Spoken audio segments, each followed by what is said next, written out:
인생의 버킷리스트가 있습니다. 여러분의 버킷리스트는 무엇인지요? 버킷리스트는 죽기 전까지 꼭 한 번쯤은 해보고 싶은 마음의 소원을 내 삶의 목록으로 갖고 있는 경우입니다. 저도 여러 가지 버킷리스트가 있는데 그 중에 하나가 에베레스트 산을 한번 가봤으면. 에베레스트 산은 세계에서 가장 높은 산입니다. 8,848m, 2,900피트의 산입니다. 이 높은 산을 올라가는 분들이 있는데 절대로 혼자서 올라갈 수 없습니다. 많은 도움이 필요합니다. 우선 장비의 도움이 필요합니다. 배고픔과 추위와 바람과 눈과 얼음과 고산병을 위한 충분한 장비가 있을 때 그 장비의 도움으로 올라갈 수가 있습니다. 또한 이 에베레스트 산 같은 높은 산을 올라가려면 짐을 나르는 셀파의 도움이 필요합니다. 이 셀파가 짐을 날라서 어떤 지점까지는 옮겨 주어야만 등산객들이 올라갈 수가 있습니다. 근데 여러분, 가장 최종적인 도움은 날씨의 도움이 있어야 합니다. 아무리 장비가 준비되어 있고 기술이 있고 셀파가 있다 할지라도 날씨가 도와주지 않으면 절대로 그 높은 산에 오를 수가 없습니다. 기상이변이나 눈보라나 여러 가지 이유로 인해서 결국 오르다가 큰 변을 당합니다. 인생은 등산과 같습니다. 올 한 해도 여러분들은 또 높은 산에 오르는 등산과 같은 삶을 한 해 동안 살아가실 겁니다. 이 한 해를 살아갈 때 우리의 등반에는 많은 도움이 필요합니다. 때로 부모의 도움도 필요하고요. 때로 남편의 도움도 필요하고 또 자녀들의 도움도 필요하고 이웃들의 도움도 필요합니다. 그렇지만 사람의 도움은 분명히 필요하지만 한계가 있습니다. 우리를 궁극적으로 도와주실 분은 하나님이십니다.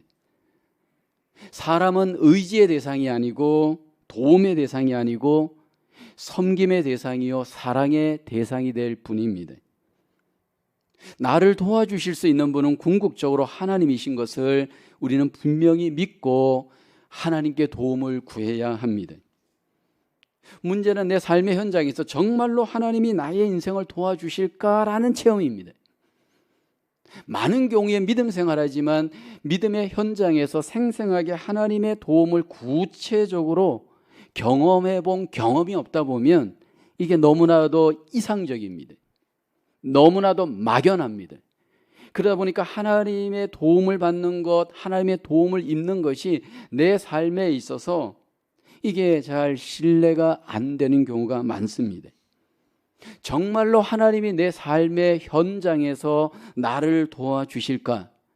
그 하나님의 도움을 증명해내는 증거가 바로 구약의 이야기입니다. 구약 성경에 하나님의 백성들을 하나님이 어떻게 도와주셨는가? 구약의 이야기는 우리에게 도움의 이야기, 하나님의 도움의 스토리를 소개합니다. 하나님이 이스라엘을 도와주십니다. 하나님께서 이스라엘을 애굽에서 도와서 해방되게 하십니다. 하나님이 이스라엘을 도와서 광야를 인도하셔서 광야를 통과케 하십니다. 하나님이 이스라엘을 도와서 가나안 땅에 정착시키시고 가나안 땅에 왕국을 이루게 하십니다. 하나님이 이스라엘을 도와서 바벨론 70년 동안의 생활에서 포로에서 하나님이 마침내 구원하시고 그들을 해방시켜 주십니다. 오늘 성경 본문은 이스라엘 백성들이 바벨론 포로 생활에서 하나님께서 해방하시고 이제 이스라엘로 돌아갈 때 그 앞길에 대한 하나님의 도움을 구하는 시입니다.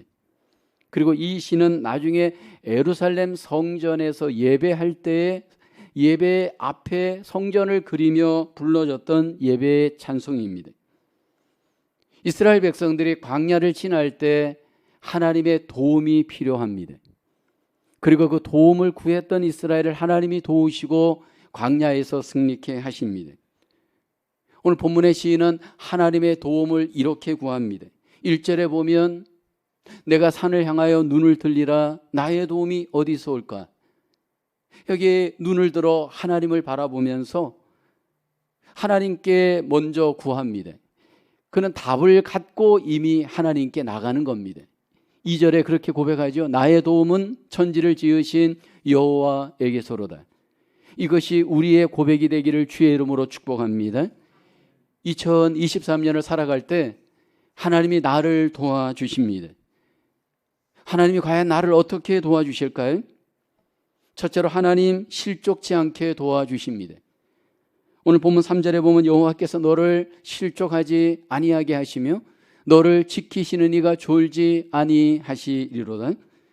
여기 실족이라고 하는 단어 원어는 모트, 그 의미는 비틀거리다, 흔들거리다, 미끄러지다 의미입니다.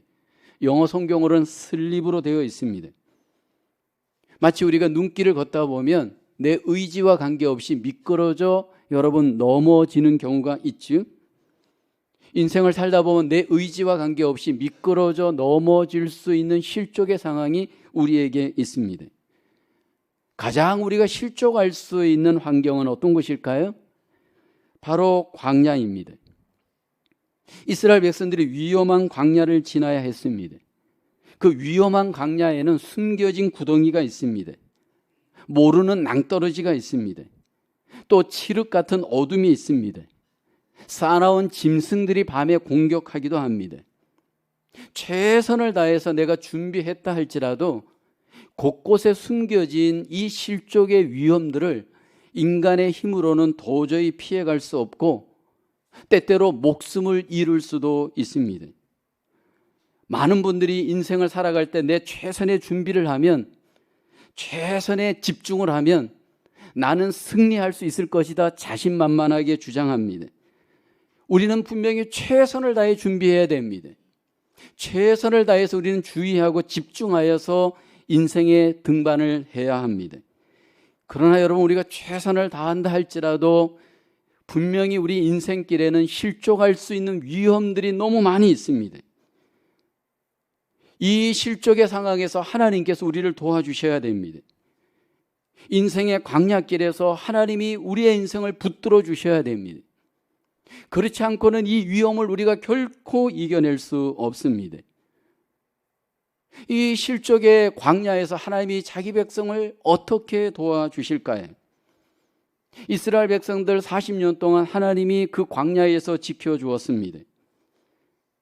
기억할 것은 하나님 그런 광야를 우리에게 허용하지 말고 우리 그냥 편하게 인도해 주시면 안 됩니까? 우린 그렇게 상황을 얘기합니다. 근데 하나님은 구원한 자기 백성을 먼저 광야에 두십니다. 왜요? 하나님의 도우심과 하나님의 인도하심과 하나님의 함께하심과 하나님의 역사하심을 경험하게 하기 위함입니다. 그래서 신명기서 32장 10절에 이렇게 말씀을 하죠.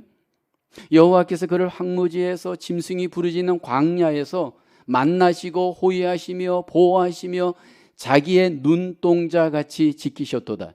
하나님이 우리를 이 세상에서 눈동자같이 지키신다 약속하시고 실제로 눈동자같이 지키십니다.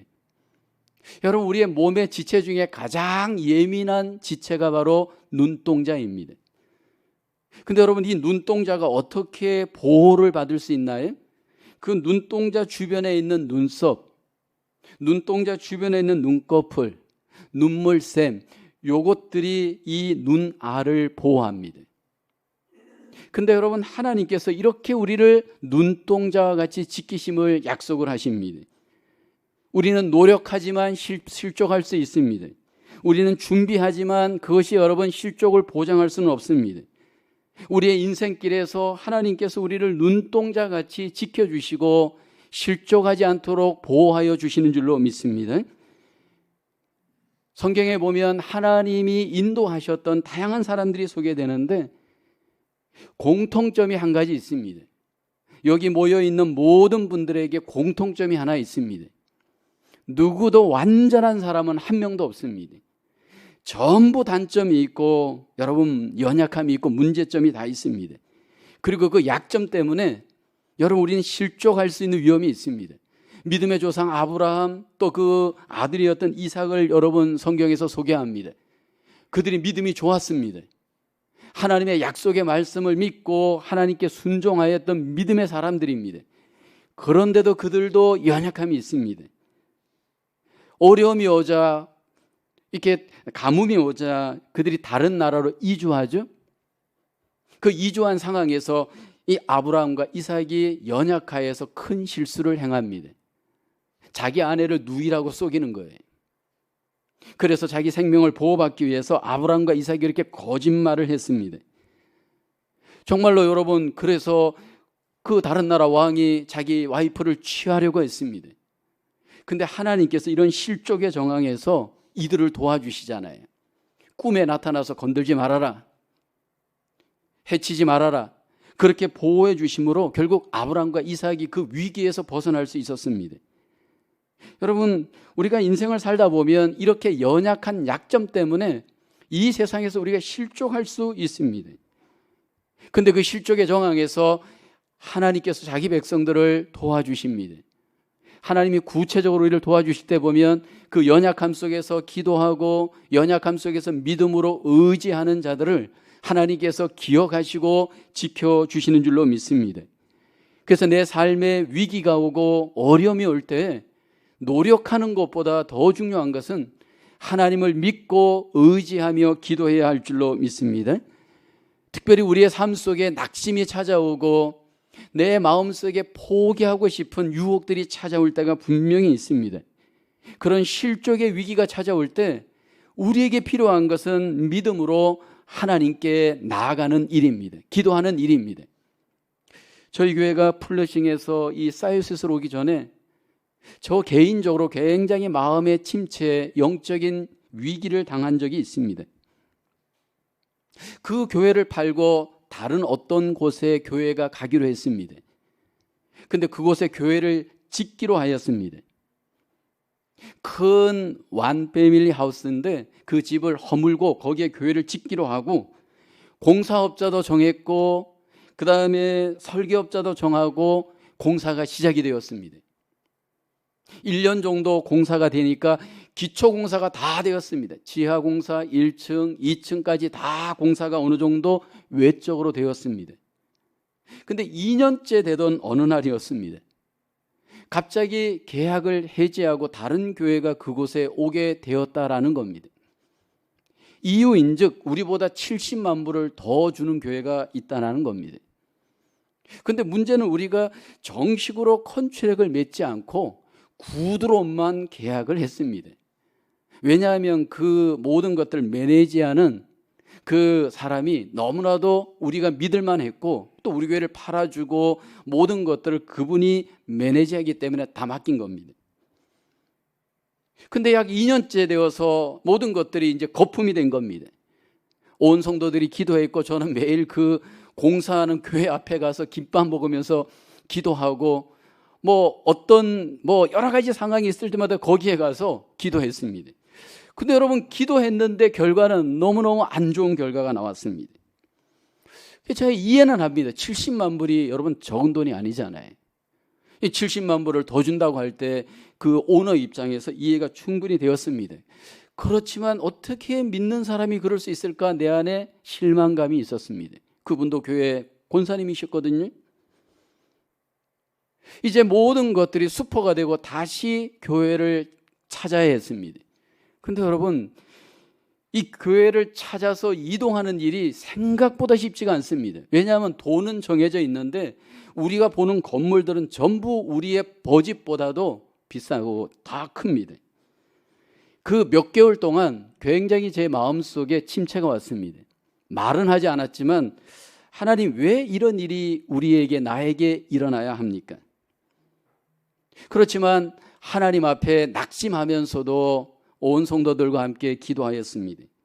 그리고 난 뒤에 하나님이 이곳으로 인도했습니다. 그때 제가 이곳에 딱 왔을 때 오는 순간 발을 들이는 순간 하나님이 일로 인도했구나.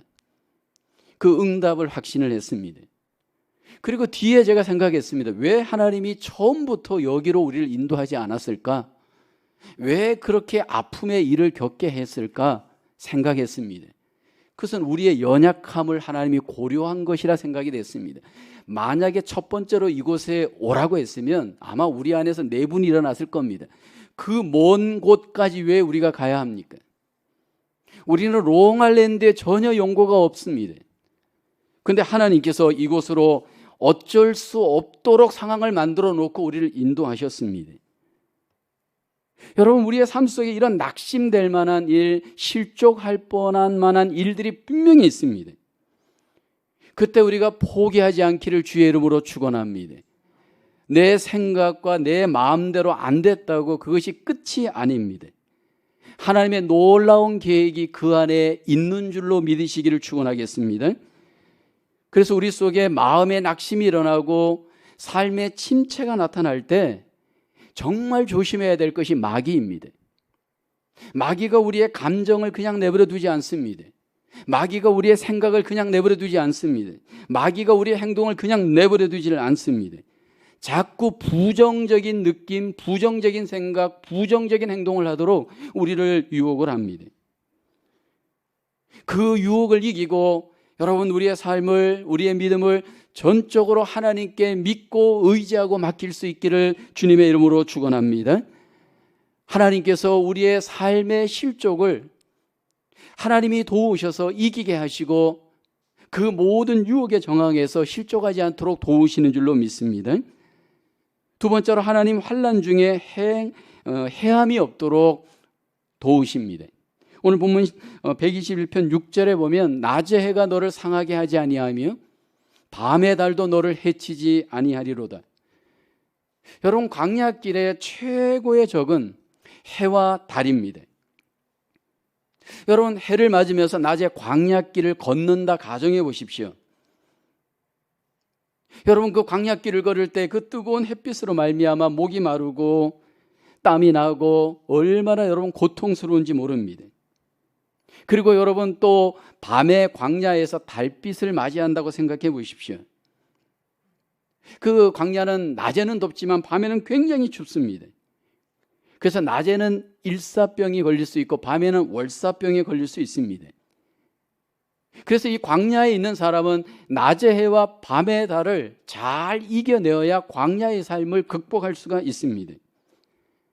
그런데 하나님께서 광야에 있었던 이스라엘 백성들을 낮의 해로부터 밤의 달로부터 어떻게 보호하셨나요? 하나님께서 40년 동안 이스라엘에게 낮에는 구름 기둥으로 밤에는 불 기둥으로 그들을 보호하여 주었습니다. 그래서 이스라엘 백성들이 그 광야에서 실족하지 않도록 환난에서 보호하여 주시고 인도하심으로 승리케 하였습니다. 무엇보다도 중요한 것은 광야에서 하나님이 이스라엘 자기 백성들에게 만나를 내려주시잖아요. 여러분, 250만 명이나 되는 사람들이 광야에서 날마다 먹는 문제, 이건 정말로 큰 문제입니다. 근데 하나님이 해결해 주시잖아요. 출애굽기 16장 31절에 보면 이스라엘 족속이 그 이름을 만나라 하였으며 가시같이 희고 맛은 꿀 섞은 과자 같았더라. 맛이 없었던 게 아니에요. 꿀 섞은 과자, 그 나름대로 맛있는 음식을 하나님이 하늘에서 내려주셨습니다. 땅에서 나지 않고 하늘에서 하나님이 날마다 그들에게 도와주셨습니다. 이 만나라고 하는 이름은 히브리어로 만후인데 이것이 무엇이냐 의미입니다. 이스라엘 백성들도 신기했을 겁니다. 250만 명이 날마다 하나님께서 하늘에서 공급해 주시는 이 만나를 먹고 여러분 광야를 지낼 수 있었습니다. 왜 하나님이 만나를 하늘에서 내려주셨을까 생각해 보셨나요? 하나님의 능력이라면 얼마든지 땅에서 음식을 만들 수 있습니다. 그런데 하나님께서 하늘에서 공급하신 이유가 뭘까요? 하나님께서 이스라엘을 도와주시는 분, 은혜로 함께해 주시는 분임을 이스라엘이 날마다 경험하게 하신 겁니다. 하나님이 왜 그들에게 만나를 내려주셨을까요? 이스라엘이 하나님을 기쁘게 해서요? 이스라엘이 하나님 앞에 잘해서요? 아니에요. 철저하게 은혜입니다. 40년 동안 하나님이 한 날도 거르지 않고 만나를 내려주셨음을 성경은 말씀을 해요. 출애굽기 16장 4절을 보십시오. 그때 여호와께서 모세에게 이르시되 보라 내가 너희를 위하여 하늘에서 양식을 비같이 내리리니 백성이 나가서 일용할 것을 날마다 거둘 것이라. 사실 이스라엘 백성들이 날마다 광야에서 한 일이 뭐냐면 하나님께 불순종했고요, 하나님을 대적했고요, 하나님을 원망했습니다. 근데 하나님은 날마다 이스라엘에게 은혜로 만나를 공급하여 주었습니다. 중요한 것은 하나님이 매일매일 이스라엘 백성들에게 땅에서 필요한 그들의 양식을 공급해 주었다라는 겁니다.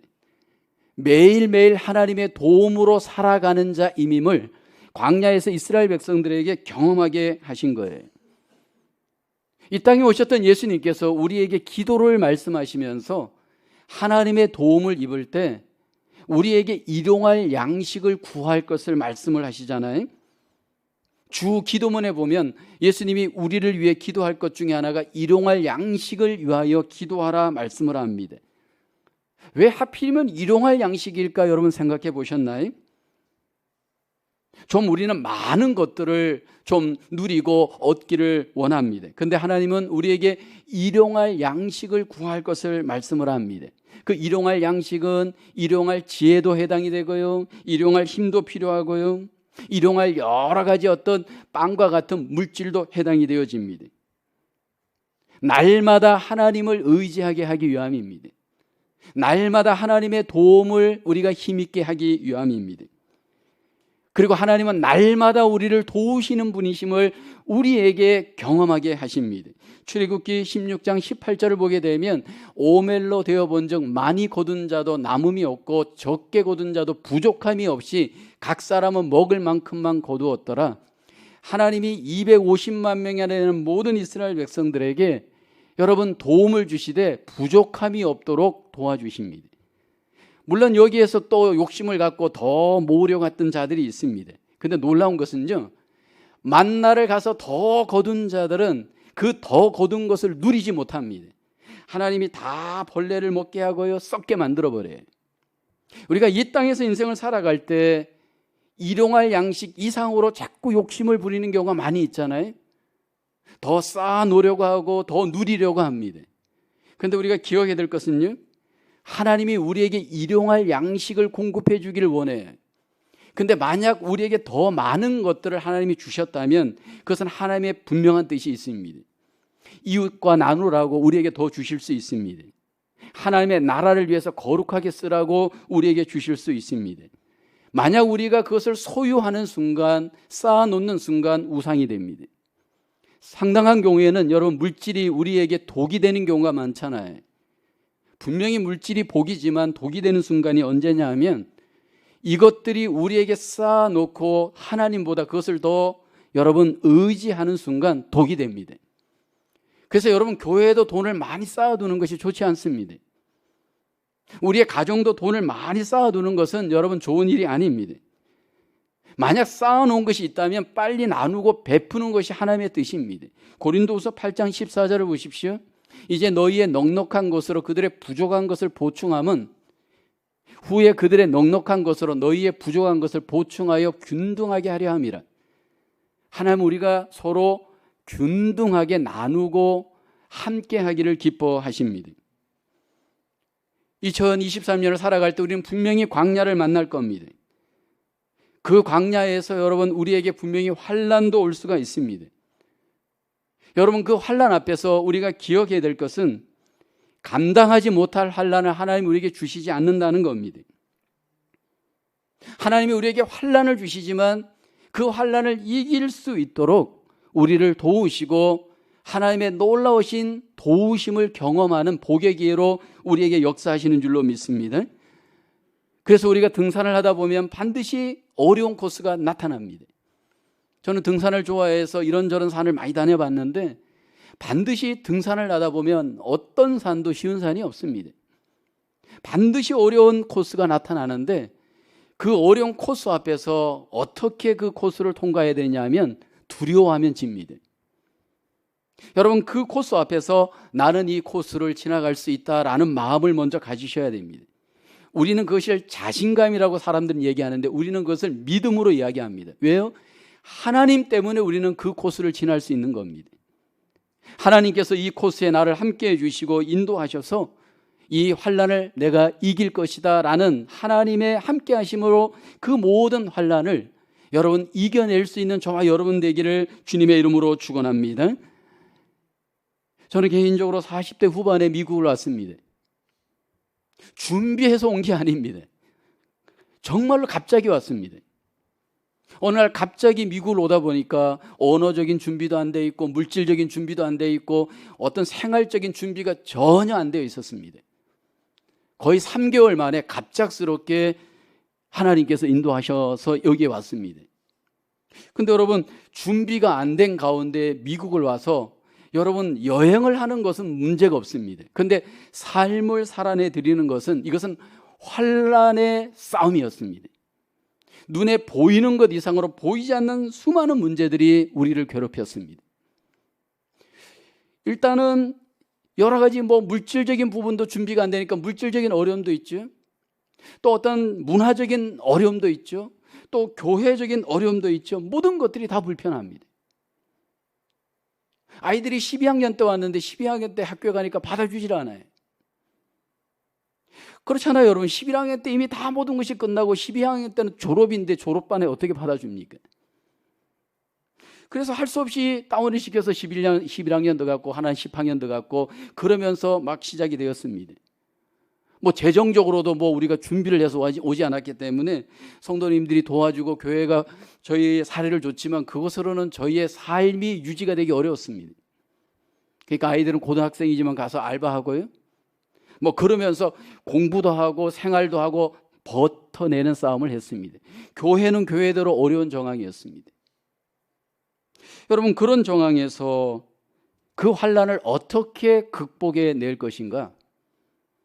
이것은 고스란히 우리 자신의 몫입니다. 거기에 만약에 조금이라도 원망이 있거나 낙심이 있거나 부정적인 마음을 가졌다면 여러분 어렵습니다. 자녀들은 자녀들대로 믿음을 가져야 되고 저희는 저희대로 믿음을 가져야 했습니다. 사실 30년, 40년 이민 생활을 하신 분들의 그 일반적인 삶을 저희는 짧게 그것을 따라가야 되기 때문에 서너 배 노력을 더 해야 합니다. 3배, 4배, 5배의 노력을 해도 나타나는 효과는 극히 미미합니다. 근데 그 삶을 살아내 드리려면 잠의 문제, 먹는 문제, 모든 삶을 최대한도로 하나님께 포커스를 맞추고 여러분 믿음으로 향하지 않으면 그 삶을 해낼 수가 없습니다. 하나님께서 모든 것들을 환난 가운데 인도해 주심을 믿고 하나하나 버텨나갈 때 하나님이 하나하나씩 해결해 주었습니다. 가정의 문제도 해결해 주시고 교육의 문제도 해결해 주시고 교회의 문제도 해결해 주시고 하나하나님이 해결해 주시면서 하나님의 놀라우신 승리를 경험할 수 있었습니다. 여러분 우리가 기억해야 될 것은 인간의 노력으로 되는 것이 아니더라는 겁니다. 노력을 하는 것은 맞습니다. 그러나 그 노력 속에 정말 우리가 기억해야 될 것은 하나님의 전적인 도우심, 하나님의 은혜를 전적으로 의지해야만 그 노력이 열매를 맺을 수 있는 줄로 믿습니다. 우리 개인적으로 가정적으로 나름대로의 어려움들이 다 있습니다. 그런데 우리가 기억해야 될 것은 그 어떤 환난도 하나님께서 이겨내지 못할 환난은 없습니다. 어떤 고난도 하나님이 함께 하시면 그 고난을 이겨낼 수 있는 줄로 믿습니다. 하나님은 우리를 환난 중에도 해함이 없도록 우리를 도우시고 우리와 함께 주시는 줄로 믿습니다. 세 번째로 하나님 우리의 영혼을 지키며 영혼까지 지켜주십니다. 오늘 본문 7절 하반절을 보게 되면 내 영혼을 지키시리로다. 8절에 보면 여호와께서 너의 출입을 지금부터 영원까지 지키시리로다. 여러분 우리의 영혼을 내가 지킬 수 없습니다. 영혼은 마음입니다. 여러분 스스로 여러분의 마음이 지켜지시던가요? 여러분 인간이 인간의 마음을 지킬 수 없다라는 것이 인간의 한계입니다. 그래서 가장 위대한 사람이 내 영혼을 지키는 사람입니다. 가장 위대한 일이 내 영혼을 지켜내는 일입니다. 그런데 이 영혼을 지키는 일은 지식으로 불가능합니다. 이 영혼을 지키는 일은 세상의 어떤 힘으로도 불가능합니다. 철저히 이 영혼을 지키시는 분은, 영혼을 만드신 분이 영혼을 지키십니다. 그래서 우리가 하나님을 의지하면 하나님이 우리의 영혼을 붙들어 주십니다. 내 영혼을 내가 좌지우지할 만큼 우리는 그렇게 능력이 있지 않습니다. 하나님께서 우리의 영혼을 붙들어 주셔야만 우리의 영혼을 지켜내고, 여러분, 우리가 이겨낼 수가 있습니다. 근데 여러분, 하나님을 우리가 붙들고 의지하게 되면 우리의 영혼을 어떻게 지켜주시느냐 하면, 마치 농부가 농사를 짓는 원리와 똑같습니다. 농부가 여러분 이른 봄에 나가서 밭을 갈고 씨를 뿌리고 풀을 뽑고 최선을 다하여 여러분 밭을 갈굽니다. 우리의 마음도 밭과 같습니다. 우리의 역할은 최선을 다하여 우리의 마음을 돌보는 연습을 해야 합니다. 그러나 궁극적으로 그 밭에 위에서 하나님이 햇볕을 주셔야 되고 바람을 주셔야 되고, 하나님께서 거기에 일정한 무언가 은혜를 주셔야 됩니다. 똑같습니다. 내 마음을 하나님께서 붙들어 주시는 은혜 베풀어 주셔야 됩니다. 그때 하나님께서 우리 속에 함께해 주시는 그 놀라운 은혜로, 힘으로 우리의 마음이 지켜질 수 있는 줄로 믿습니다. 여러분, 우리의 인생에 있어서 이 영혼을 하나님이 지켜주는 것을 가장 경험하는 때는 죽음의 때 찾아옵니다. 저는 많은 장례식을 치르면서 많은 분들이 죽음 앞에 갔을 때 그 마음을 못 지켜서 힘들어하는 분들을 많이 봤습니다. 교회를 다니지만 믿음 없이 교회 다닌 분들 죽음 앞에 딱 가면 두렵습니다. 그 두려운 분들의 얼굴을 보면 그 얼굴에 두려움이 쓰여 있습니다. 그런데 그 안에 믿는 믿음의 사람들은 그 얼굴에 평안이 있습니다. 그런데 여러분, 그것을 누가 지켜주고 은혜를 베푸냐면 하나님입니다. 하나님이 그 영혼을 붙들어 주시는 분들을 보면 죽음 앞에 갔을 때 두렵지 않습니다. 평안하게 소망을 갖고 쉼을 갖고 죽음을 기쁘게 맞이합니다. 여러분, 우리가 기억해야 될 것은 죽음은 저주가 아닙니다. 더 이상 믿는 사람에게 있어서 죽음은 하나님의 선물입니다. 믿지 않는 자에게 죽음은 저주일 수 있지만 우리는 그렇지 않습니다. 왜냐하면 그 죽는 순간 우리의 영혼이 하나님을 함께 경험할 수 있는 놀라운 시간이 되기 때문인 줄로 믿습니다. 그래서 그 죽음을 통해서 평안을 느끼고 쉼을 느끼고 기쁨을 느낄 수 있는 그 마음을 하나님이 자기 백성들에게 함께하여 주시는 줄로 믿습니다. 사실 진정한 그리스도인의 능력은 죽을 때 하나님의 그 놀라운 은혜와 능력을 경험합니다. 천국의 복을 비로소 경험하면서 우리의 삶 속에서 말할 수 없는 하나님의 위로와 쉼과 안식을 우리가 누리게 되어지는 줄로 믿습니다. 이 세상은 영원한 것이 없습니다. 점점 나이가 들어가면서 우리는 홀로 있게 되어집니다. 사랑했던 배우자도 결국은 나를 떠납니다. 사랑했던 자녀들도 결국은 나를 떠납니다. 그러나 우리를 떠나지 않고 우리를 영원토록 함께 하시면서 도와주시는 분, 그분이 바로 하나님이신 줄로 믿습니다. 그래서 오늘 본문에 보면 출입을 지킨다는 말씀을 하시잖아요. 우리의 모든 안고 일어서는 것, 우리의 모든 마음, 우리의 삶의 모든 것들을 하나님만이 나를 아시고 지키시고 인도하여 주시는 줄로 믿습니다. 2023년 우리 인생의 과정 속에 어떤 어려움이 있더라도 이 한 해가 하나님의 도우심을 가까이서 경험하시는 복된 한 해가 되기를 주의 이름으로 축복합니다. 여러분의 가정 가운데, 일터 가운데, 삶 가운데 가까이 하시는 하나님으로 말미암는 이 위대한 도움으로 인생의 등산길 이 한 해도 승리하시고 하나님의 복을 누리시는 저와 여러분 되기를 주님의 이름으로 축원합니다. 기도하겠습니다. 우리를 도우시는 하나님, 그 은혜와 그 사랑과 긍휼하심을 찬송하며 감사하며 영광을 돌립니다. 2023년 한 해를 살아갈 때 광야 같은 인생, 우리의 인생이 하나님 어떤 정황에 있다 할지라도 하나님 우리를 도와주심을 믿고 하나님의 놀라우신 인도하심을 믿고 하나님 기도하며 하나님을 믿으며 이겨내는 한 해가 되게 도와주시옵소서. 실족하지 않도록 하나님의 백성들을 붙들어 주옵시고 환난 가운데에서 인도하여 주시옵소서. 끝까지 함께 하심으로 최후까지 승리할 수 있는 하나님의 성도들 되어지도록 하나님 은혜 베풀어 주시옵소서. 모든 것들을 주님께 의탁하오며 우리에게 함께해 주심을 믿사옵고 예수님의 이름으로 기도하옵나이다. 아멘.